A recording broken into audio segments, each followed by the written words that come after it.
I'm afraid I despair. And virtually every article I read these days, I despair at the people who are writing them, who are providing garbage to people, which is misleading to say the least, and perhaps even in some cases a barefaced lie, because they know better.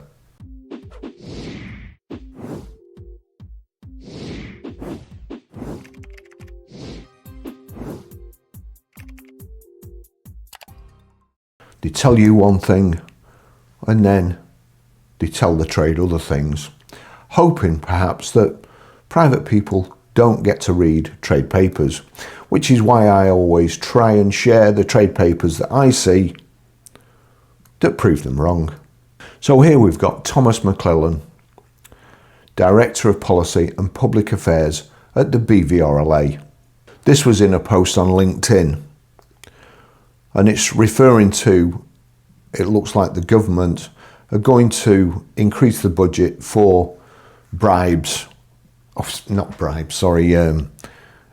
electric vehicle grants. But as we all know, it's not the government's money, it's the taxpayers' money. So what happens is, now follow this fairly closely, because there's a lot of people commenting my videos who don't understand it. So say you've already bought an electric vehicle before the grant came out, and then all of a sudden somebody can get £3,750 or £1,500 off a new one. Then that means that there is a knock-on effect on used EVs, and used EVs go down. If used EVs go down, it makes them better value. If they're better value than a petrol car or a diesel car, then dealers have to reduce petrol and diesel, because 96% of vehicles sold, used vehicles sold, are ICE vehicles. So I've said this before, if you think that the 96% of dealers who sell ICE cars are going to sit there and just let you sell cheap EVs and not react, then you are out of your tiny mind. So you bought an EV already, you pay your tax, you are subsidising somebody else to get a new EV.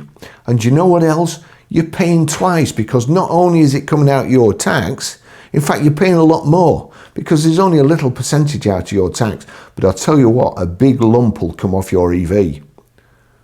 But you, with your 30, 40 and £50,000 EVs, you're getting tax incentives on your benefit in kind, but then they're giving grants away and your EV's going down. So your tax incentive is burned. Let's just hope your EV doesn't.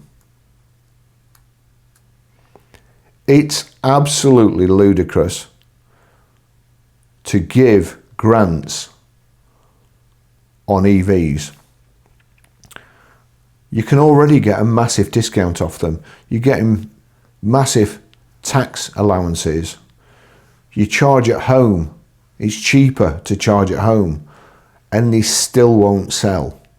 But the stupid thing is that a used EV is cheaper than the equivalent used ICE car, and the used ICE car cost thousands of pounds less when it was new. So ICE cars are holding the value, electric vehicles aren't. And do you know how Brain Dead here from the BVRLA wants to combat this? Let's read on. So it's looking like our government, they've already promised 650 million, and now it's looking like they're going to put another 1.3 billion, so tripling the electric car grants. That's new vehicles. That's not good enough for the Director of Policy and Public Affairs at the BVRLA and all the leasing companies. It's not good enough, because they can't lease EVs out at what they should do, because nobody would lease them. they'd be a lot dearer than petrols. So what they want is used EV grants. In another unusual pre-budget development today, there have been stories setting out the specific EV support measures that will be announced next week.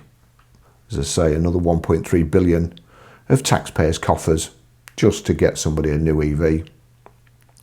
In both the measures in the press today and the paper mile rumours, the one group consistently ignored are the EVs already on the road. Unless we see support for used EVs and EV residual values, the transition will become ever more challenging. The BVRLA has been pushing for the used market hard. We really must see nuance and preferably tangible actions in what is formally announced on the 26th to help build confidence and energy in the used EV market. Any support for used EVs will have a knock-on effect. Can you not see that the used EVs that were already registered before the grant came out were reduced immediately?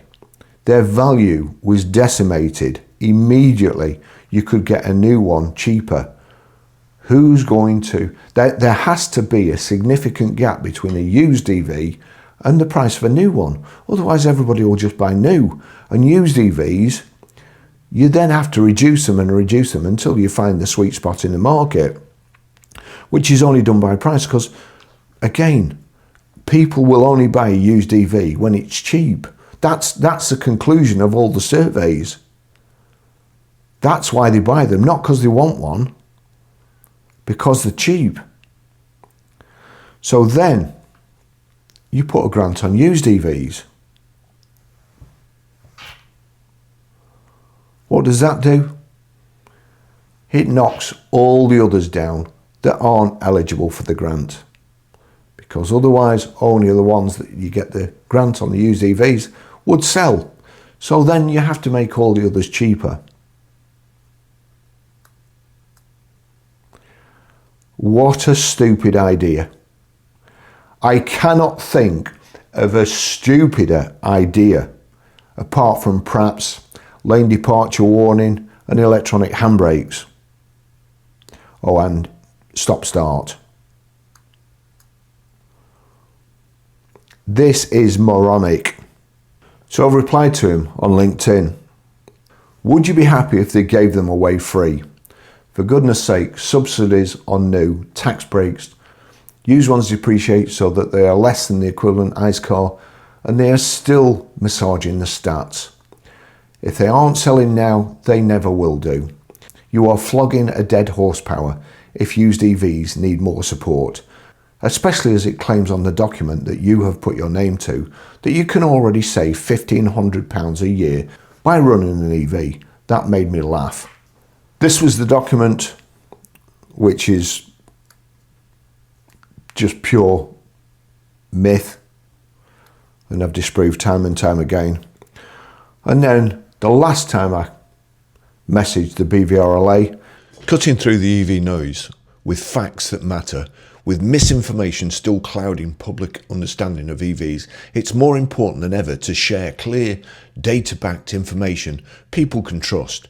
We're supporting the Facts Initiative from Autotrader, Charge UK and Society of Motor Manufacturing Traders, SMMT, alongside EVA England, Cox Automotive Europe, ZapMap and NFDA, National Franchise Dealers Association, to help consumers make informed choices when it comes to electric motoring. The updated facts backed by the Department of Transport, DFT, United Kingdom now show total running cost savings of up to £1,500 a year, over 80,000 public charge points now live in the UK, a growing range of EVs under £30,000, a shrinking price gap between electric and petrol cars because nobody wants them and they have to make them cheaper in order to sell them. And a clear sign of confidence, more retailers than ever are stocking used EVs. Rubbish. Despite consumer nervousness, 9 in 10 EV drivers say they wouldn't go back. 9 in 10 EV drivers that follow an EV website won't go back. However, the daily Private to trade auction sites show a completely different story, with people getting rid of their EVs after a few weeks, in some cases a few days. They aren't doing that because they wouldn't go back. They're doing that because they are going back, and as fast as their little legs will carry them, and it doesn't matter how much they lose because they can't stand their EV that much. Explore the facts here.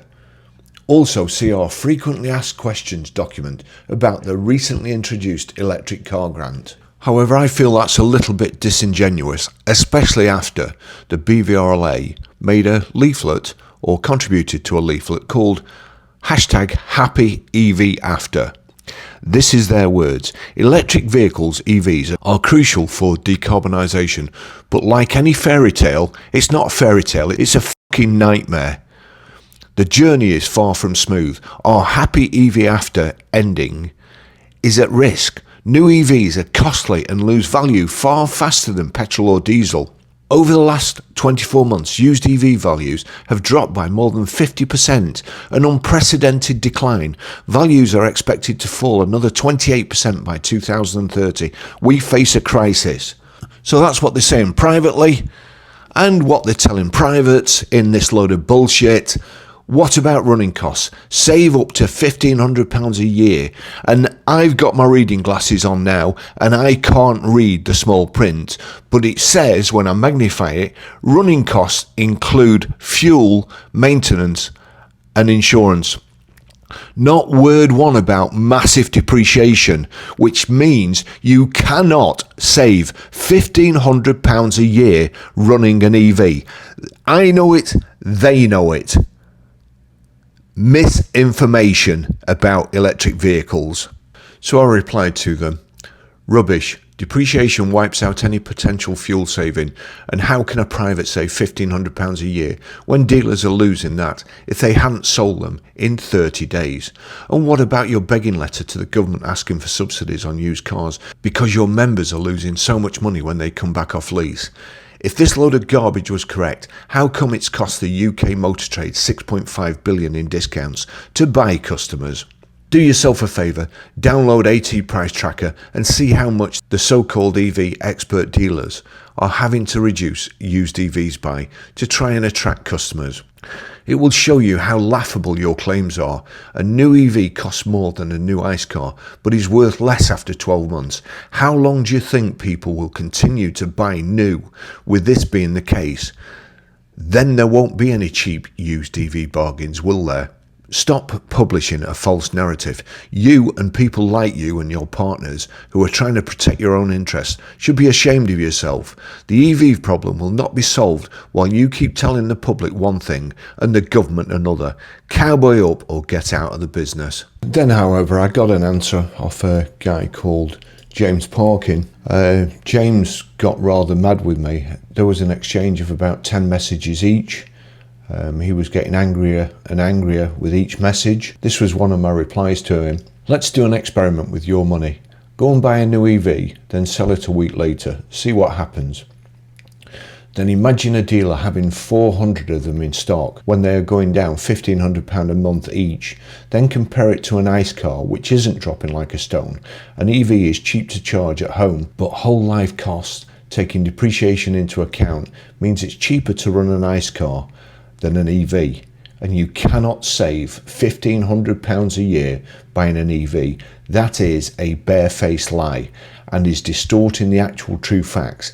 It is in fact another EV myth, and these people should stick their fact sheet up their jacksie. He then told me to calm down, and I was on holiday. James Parkin, I'm drinking Birra Moretti by a swimming pool in Italy. There's a syndrome called, is it white coat syndrome? When anybody with a white coat tests your blood pressure, it goes up automatically. This has been worth its weight in gold, and I have a discount code for you. If it was no good, I wouldn't tell you it is, but it is, and it saves you so much hassle and messing about and sitting there trying to relax and calm down when it just takes it and you don't even know it's done it. If I was any calmer, I would be dead. But thanks for your concern. PS, I have an EV, it's brilliant for me, but these stats are made up bullshit. Read happy EV after. That's what these people really think. That's the truth. They contradict themselves in order to convince people like you that you will save money buying an EV. If enough people are fooled, then EVs will go up and their problems will be over. Get it? James Parkin, seems like you think you have all the answers, so why ask a question that you didn't want the answer to? I get hundreds of comments a day. I can spot people's agenda straight away. PS, there's a technique in sales called mirroring. Look back through your comments and see who's patronising. Me, I'm fine. It's you who isn't. The conversation started off with James insulting me, and I just used his own words and his attitude to reply to him. He didn't like it, and he lost his temper.